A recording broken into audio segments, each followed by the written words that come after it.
দিয়া ওয়াজ বুঝাবো, আমার বাসা নাই। আরে আলী শহরের মানুষ সারাদিন রোজা রাইখা কিসের ঘুম কিসের খাবার, খোলা ময়দানে আয়েশা যেইভাবে বসে গিয়েছে, এই বসার দ্বারা আমি দায়িত্বহীন কণ্ঠে ওমর রাদিয়াল্লাহু তাআলার ভূমিকায় কথা বলে, যিনি এমন গরম ছিলেন আমার রাসূলুল্লাহকে পাগল বলার কারণে। ওনার আব্বা যখন আমার নবীকে পাগল বলছে, বাপের কল্লাটা কাইটটা ফেলাই দিছে। এটার নাম ইসলাম। কথা কোন ঠিক কিনা?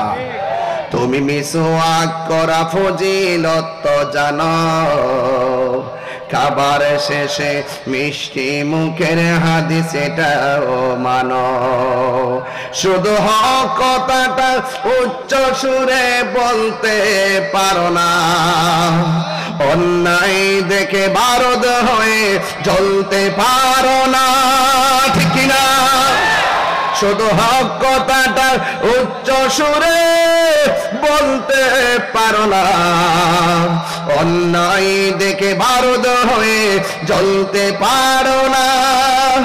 কেমন মুসলমান তুমি একটু ভাবো না, কেমন তোমার ঈমান একটু বলো না, কেমন মুসলমান তুমি একটু বলো না, কেমন তোমার ঈমান একটু ভাবো না।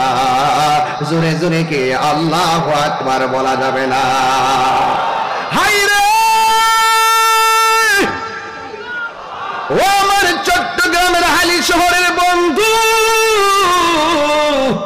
কি দিয়া ওয়াজ বুঝাবো, আমার বাসা নাই।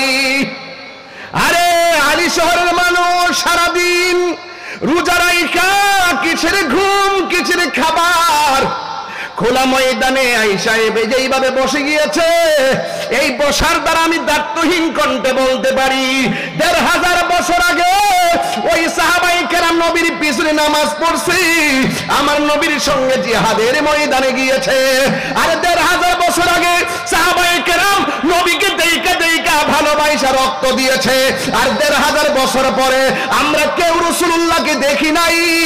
আমার তো মনে হয় না দেইকা যেইভাবে হালি শহরের খোলা মাঠে এসেছেন, আমার মনে হয় ওই সময় যদি আপনারা থাকতেন, ওই তীরের বরাবর আপনাদের জিহ্বাটা পাইতে দিতাম, মোস্তফার গায়ে একটা পাথর লাগতে দিতাম না।